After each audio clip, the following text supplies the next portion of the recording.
एक विधवा और 3 साधुओं की कथा। बहुत समय पहले की बात है। एक छोटे से गांव में एक गरीब विधवा अपने छोटे बेटे के साथ रहती थी।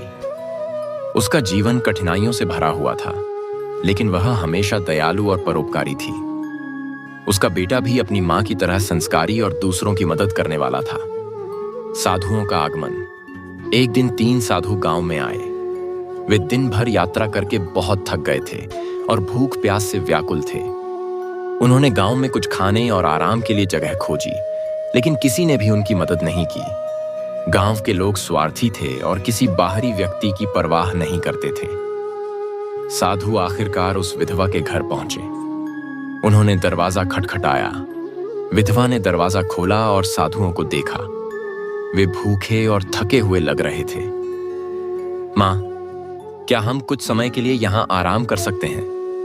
एक साधु ने विनम्रता से पूछा। विधवा को उनकी हालत देखकर दया आ गई। उसने बिना किसी झिझक के कहा, आइए, आप मेरे घर में विश्राम करें। मैं आपके लिए थोड़ा भोजन भी तैयार कर दूंगी। अतिथि सत्कार। विधवा के पास ज्यादा भोजन नहीं था, लेकिन उसने जो कुछ भी था वह साधुओं को प्रेम पूर्वक परोसा। तीनों साधु भोजन करने लगे और चेहरे पर संतोष के भाव आ गए। भोजन के बाद साधुओं ने विधवा से पूछा, मां, तुम बहुत दयालु हो। हम तुम्हारे इस उपकार का बदला देना चाहते हैं। बताओ, तुम क्या चाहती हो?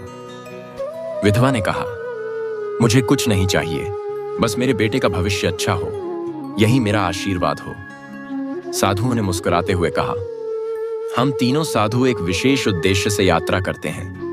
हम जहां भी जाते हैं वहां लोगों की परीक्षा लेते हैं। हम तीनों अलग अलग शक्तियों का प्रतिनिधित्व करते हैं, धन, सफलता और प्रेम। अब तुम बताओ, तुम इनमें से किसे अपने घर बुलाना चाहती हो? विधवा का निर्णय। विधवा सोच में पड़ गई। धन, सफलता और प्रेम, इनमें से किसे चुने? वह कुछ देर विचार करती रही और फिर मुस्कुराकर बोली, मैं प्रेम को अपने घर बुलाना चाहती हूं। साधुओं ने आश्चर्य से पूछा, क्या तुमने ठीक से सोचा है? यदि तुम धन को चुनोगी तो तुम्हें कभी आर्थिक कठिनाइयों का सामना नहीं करना पड़ेगा। यदि तुम सफलता को चुनोगी तो तुम्हारा बेटा महान व्यक्ति बनेगा। विधवा ने उत्तर दिया, धन और सफलता जीवन में आवश्यक हो सकते हैं, लेकिन प्रेम के बिना जीवन अधूरा होता है। यदि हमारे घर में प्रेम होगा तो बाकी चीजें भी अपने आप आ जाएंगी। तीनों साधुओं का प्रवेश। विधवा के इस उत्तर को सुनकर तीनों साधु मुस्कुराए। प्रेम नामक साधु आगे बढ़ा और घर के अंदर प्रवेश किया। जैसे ही प्रेम ने घर में कदम रखा, अन्य 2 साधु धन और सफलता भी उसके पीछे पीछे अंदर आ गए। विधवा ने आश्चर्य से पूछा, आप दोनों भी अंदर क्यों आ गए? साधुओं ने हंसकर उत्तर दिया, जहां प्रेम होता है वहां धन और सफलता अपने आप चले आते हैं। सीख। इस कहानी से हमें यह शिक्षा मिलती है कि यदि हमारे जीवन में प्रेम है तो धन और सफलता भी धीरे धीरे आ जाते हैं। हमें पहले प्रेम को अपनाना चाहिए, क्योंकि यही जीवन की सबसे बड़ी संपत्ति है। निष्कर्ष। विधवा के बुद्धिमानी भरे निर्णय ने उसे जीवन की सच्ची खुशी दी। उसके घर में प्रेम का वास हुआ और समय के साथ उसका बेटा भी सफल और संपन्न बन गया। इस कहानी से हमें यह प्रेरणा मिलती है कि केवल भौतिक चीजों के पीछे भागने के बजाय हमें अपने जीवन में प्रेम, करुणा और सद्भावना को महत्व देना चाहिए। अगर आपको इस कहानी को और विस्तार से चाहिए या इसमें कुछ और जोड़ना है तो बताइए। इस कहानी को और विस्तार से बढ़ाते हैं और इसके अलग अलग पहलुओं को गहराई से समझते हैं। विधवा और 3 साधुओं की कथा। अगला भाग, विधवा का नया जीवन। विधवा के घर में अब प्रेम, धन और सफलता तीनों का वास था। कुछ ही समय में उसका जीवन पूरी तरह बदल गया। पहले जो घर टूटा फूटा था वह अब एक सुंदर, सुसज्जित घर में बदल गया। पहले जहां भोजन के लिए संघर्ष करना पड़ता था, अब वहां भरपूर अनाज और धन संपत्ति थी। गांव के लोग जो पहले उसे उपेक्षित करते थे, अब उसकी इज्जत करने लगे। लेकिन सबसे बड़ी बात यह थी कि उसका बेटा अब और भी संस्कारी, परोपकारी और बुद्धिमान बन गया था। वह मां की तरह दूसरों की मदद करने में विश्वास करने लगा। गांव वालों की ईर्ष्या और स्वार्थ। जब गांव वालों ने देखा कि विधवा का जीवन इतना सुखी हो गया है, तो उनमें ईर्ष्या होने लगी। कुछ लोग सोचने लगे, ऐसा क्या हुआ कि वह अचानक इतनी संपन्न हो गई। एक पड़ोसी ने हिम्मत करके विधवा से पूछ ही लिया, बहन ऐसा क्या हुआ कि तुम्हारा भाग्य अचानक बदल गया। विधवा ने मुस्कुराते हुए पूरी कहानी सुनाई।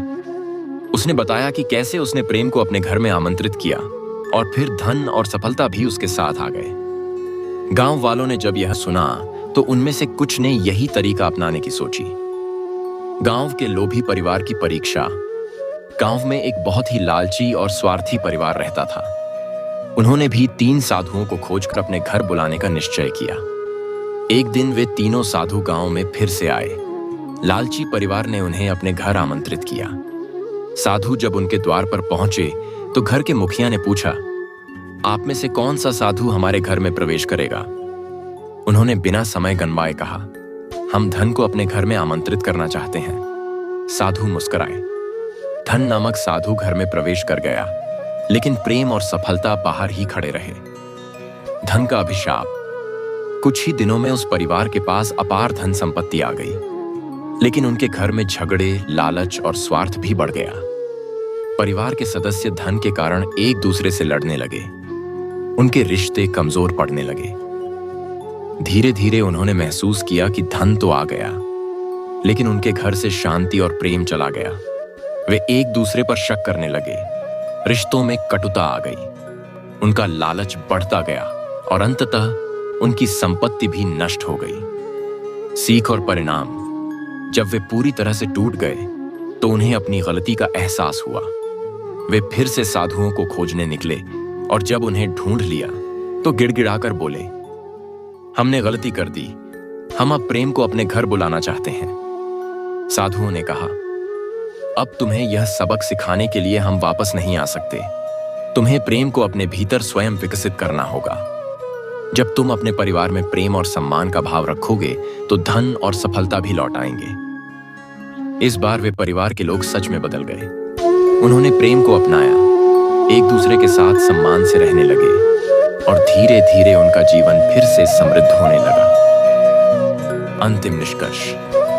इस कहानी से हमें यह महत्वपूर्ण सीख मिलती है कि धन और सफलता अपने आप में कुछ नहीं है, जब तक कि हमारे जीवन में प्रेम और आपसी सम्मान न हो। यदि हम प्रेम को प्राथमिकता देंगे तो बाकी चीजें भी अपने आप आ जाएंगी। इस वीडियो को पूरा देखने के लिए धन्यवाद।